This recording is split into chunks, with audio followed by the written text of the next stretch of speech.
I am out with my pack today, and I wanted to share with you a little tour of all of my dorky gear, because a lot of people that know that I work with dogs in the wilderness, going hiking and stuff, they ask me about my gear preferences, and I have a lot of stuff today that I can show off to you.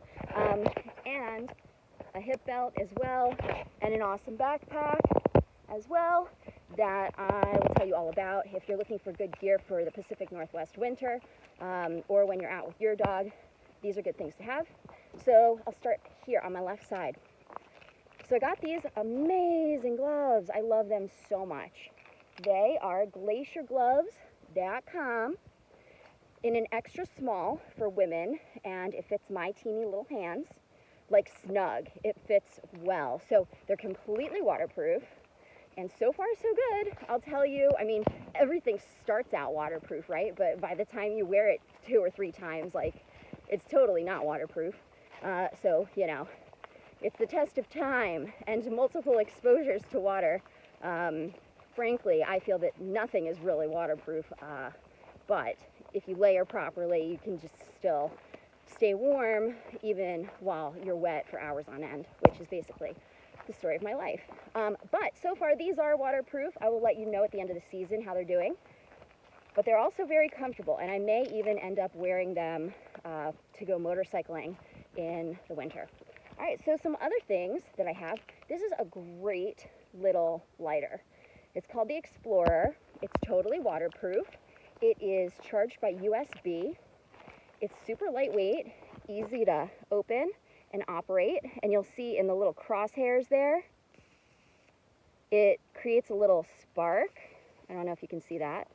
Creates a spark that'll light up any wick or other flammable material.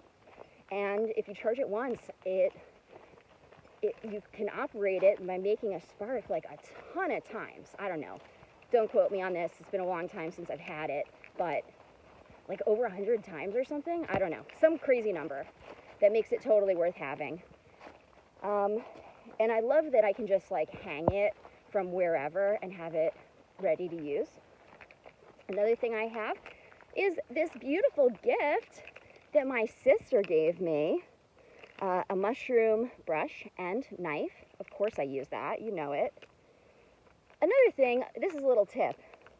Whenever I have like a bunch of gear on a couple carabiners, I get a dog tag made with my name and number. And it says, if found, please call, right? So hopefully if someone was like honest and nice and they found my stuff, they would call me back if it somehow became disconnected from my person or my backpack. The next thing is, because I'm a wilderness first responder, and if anyone has taken a first aid class or wants to be available and ready to help someone if they were to see someone who's been in a car accident, or come across a hiker and who's injured and want to be able to help them, this is a good thing to have. It contains either like nitrile or latex, or a latex alternative type protective gloves and face mask for CPR. So, if I come across someone that needs my help, one of the first things you do, besides just like making sure that environment is safe for you to approach, is you protect yourself. So, your body. So you put on your gloves, you get your protective equipment ready, as you're approaching. So it's good to have that right away, so you don't have to be digging around in a bag. I have a huge first aid kit that's in my backpack that I carry with me. I have just recently gone through everything and restocked, and I will give you a tour of that another time. But you don't want to open up your backpack and then look through your first aid and try to find these things when there's like a serious emergency. I mean, CPR is like the most serious situation. It's not putting a Band-Aid on a cut. Like, you need to be ready to help someone. So I have that there. Then I have a whistle. A whistle is great for dogs and human hikers, or humans just generally, because if you ever get hurt or in an accident or lost in the wilderness, calling out is, first of all, it's going to make you tired, and it's going to give you a sore throat real fast. Because most likely, if you're really lost and you're expecting people to come searching for you and stuff like that, it's going to take a while. You can't be, and you're not going to know if people are coming for you. You're not going to know if they know you're there. So it could be like 24 hours. You are not going to be yelling that whole time. The better thing to do is to use a very strong and loud whistle to do an emergency call, which is 3 blows. It's like doot, doot, doot. That's an emergency. The other reason I have it is because calling to a dog, let's say if a dog runs off, running after deer or an animal, they run into the woods. If I call to them, the human voice only goes so far.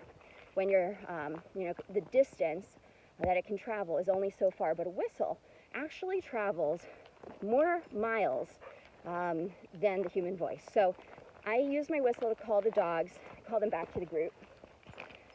Here's a good compass that I use. I can't believe I haven't broken it. It also has a little thermometer, but super lightweight, easy peasy. And I think that's it for that side. On the other side, this is my Garmin two-way messenger. This thing, if you're an adventurer, if you do like off-trail stuff or any kind of serious hiking, backpacking, sailing, whatever, you need to get one of these. This is the newer version. It's super light and small. It pairs to your phone with an app, and you use it just like you do your text messaging. You can text message as many people as you need to. You buy a plan after you buy the device, and you pay monthly. But you have access to, you have the ability to communicate with people in 98% of the world, or something crazy like that. Like pretty much anywhere, unless you're in a deep slot canyon or something like that. You don't have this little thing, can't see the sky. So, thick wooded forests and stuff like that, it needs to be able to reach the satellites in the sky. But yeah, great device. That thing can literally be a lifesaver. You can call for emergency assistance, for a helicopter, and you can buy different plans that cover you in case of different emergencies. And so here's the backpack that I'm loving so far. I wish I knew the brand. I don't think it says, but here's the backpack. I keep a leash, a rope with carabiners, with like 8 clips or something like that, so that I don't have to carry 8 leashes. I carry 1, I put all the dogs on it, sort of like a mushing system, in case I need to leash them up in an emergency.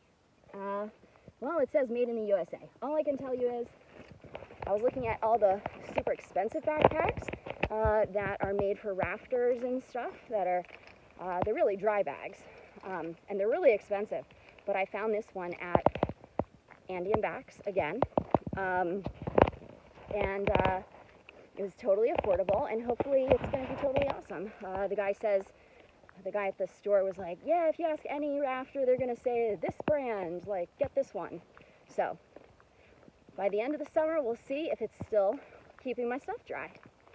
And then, last but not least, I wear this like Lara Croft hip belt sort of thing, where I have a knife, I have scissors, and the knife and the scissors are both attached with a rope to the backpack or the pack itself, so that if I'm cutting mushrooms or something like that, and I drop it or whatever, that it's still attached to me, so I'm not actually going to lose it.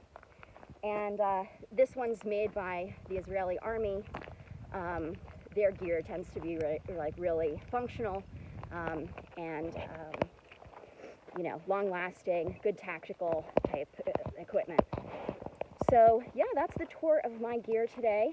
And if you're interested too, I know everyone asks about clothes. Maybe I'll do that in a different video. And don't forget, I'm going to post another one of my first aid kit for dogs and people. Thanks for watching.